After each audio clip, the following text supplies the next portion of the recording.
Hi guys, it's Nicole and it's the first of the month, so it is the Creating with Sketches YouTube hop.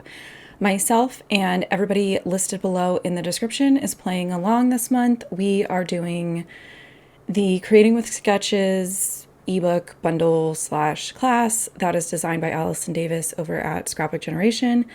This month we are doing the sketch that I believe it's labeled like one page number 4. I decided to modify mine into a 2-page layout, and then if you have this download and you are sort of referring to like where I got my end result, I am doing a little bit of option 25 with more of a photo arrangement of option 26. Now, when I first started cutting my papers, I realized that I was cutting them more narrow than I wanted, mostly just because I didn't have a ton of colors to choose from. So I bumped up the width of my paper strips here. I want to say they're about 1.25 inches.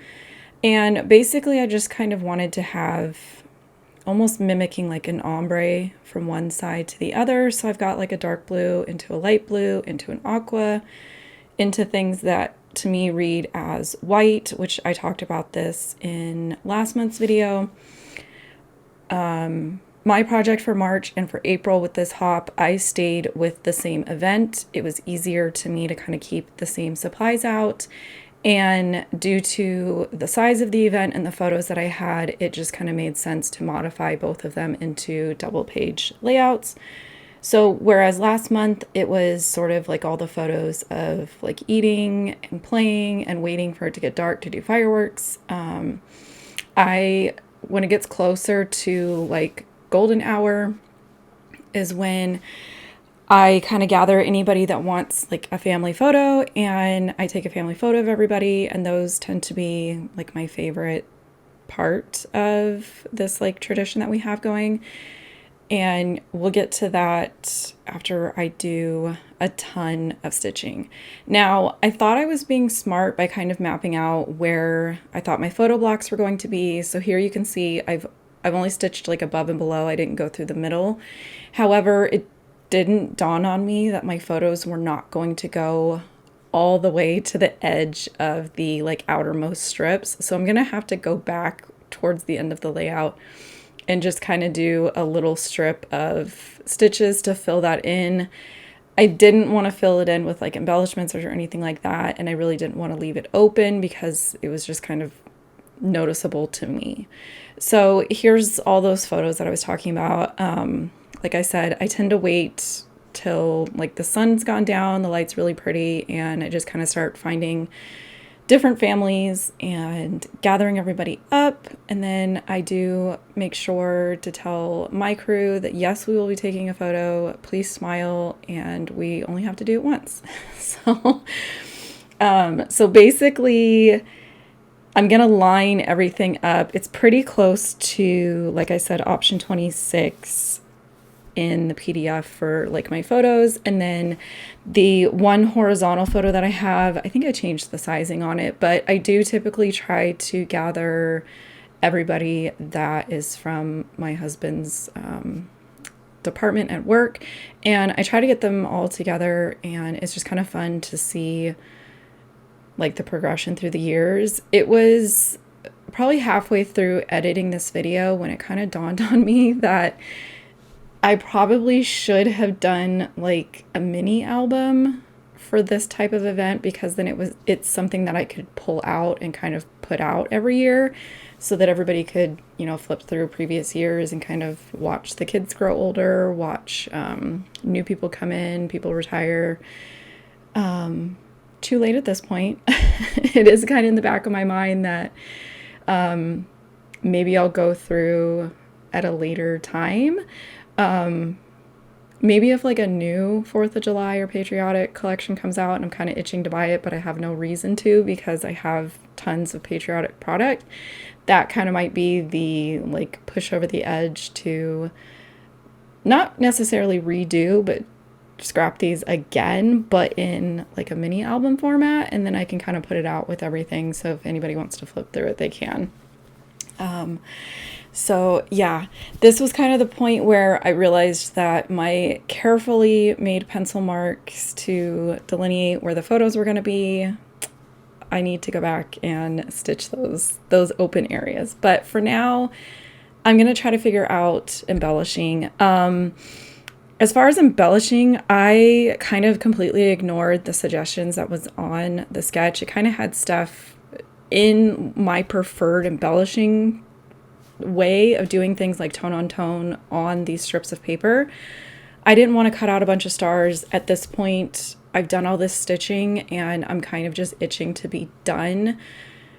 So I wanted to just kind of pull out a lot of like the die cuts and stuff that I've got set aside for this, and I'm going to try to come up with something that makes sense to me. And it kind of made sense to me to go from that horizontal photo up on the left and kind of go diagonally across and over the photos down to the lower right corner.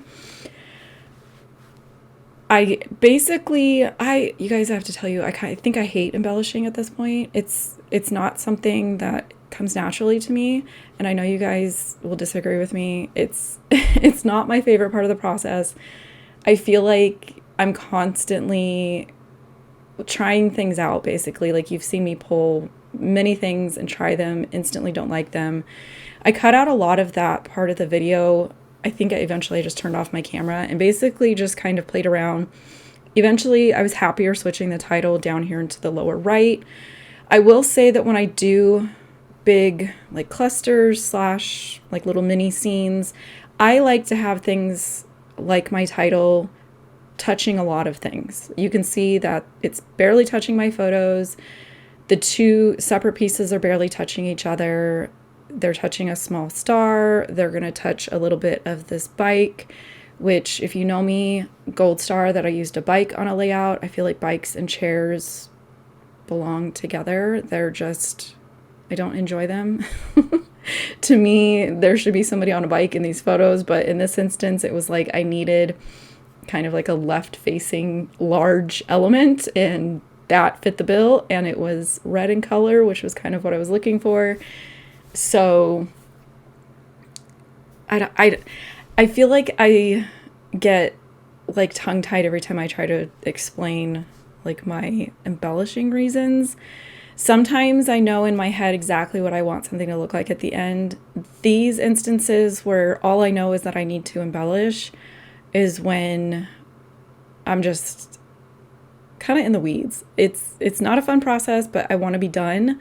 So in a sense, I am just trying to make decisions. I tend to pull things that I like first, and then eventually I'm going to get down to a bunch of stuff that I don't love, and more than likely I'll end up just tossing it. And maybe, like I said, maybe by then, either this summer or next summer, like either Doodlebug, Bella Boulevard, Simple Stories, somebody with these like bright, fun, cheery kind of patriotic collections will come out with another one, and I can kind of refresh my 4th of July stash. I did print my journaling on one of these like cut aparts, which was from one of the pattern papers that I had. I want to say it was probably Bella Boulevard, not 100% sure. Once I was kind of happy with where things were on the left, I went ahead and pierced the holes so I could go ahead and complete my stitching 100%, and I can go put that stuff away. And then typically when I'm like finishing up is when I'm trying to decide, okay, I feel like it's embellished okay, but I want to add something. And typically that is me telling myself that I want to add like tiny somethings. In my heart of hearts, I would have die cut and done like stacked stars with all these pattern papers. My brain did not have the time or patience to do that. So sort of a second best solution was to just bring in something that was already made, and it was a neutral. I felt like the wood stars was going to be like just a good neutral color. I don't love how thick they are. They're more than likely going to poke holes in a page protector, but if we're being honest, I put layouts away like once a year, so that's a problem for way in the future me. I told myself this year I would do it quarterly. It's April 1st, so I either need to do that soon or just do it once a year. I did go ahead and I just tucked the year up here with my title. I didn't feel the need to stamp the date. I know that this is July 4th, and this is sort of the second page. It's going to be right next to the other one. And after I put the date on there, I just decided, you know what, this is going to be it for me. I'm done. It feels balanced. It feels interesting. And the focus is on the photos, which is always kind of my main goal. So as always, thank you for stopping by, spending time with me, and check out the description for everybody who's playing along this month. I'm so excited to go through the list myself and see what everybody came up with.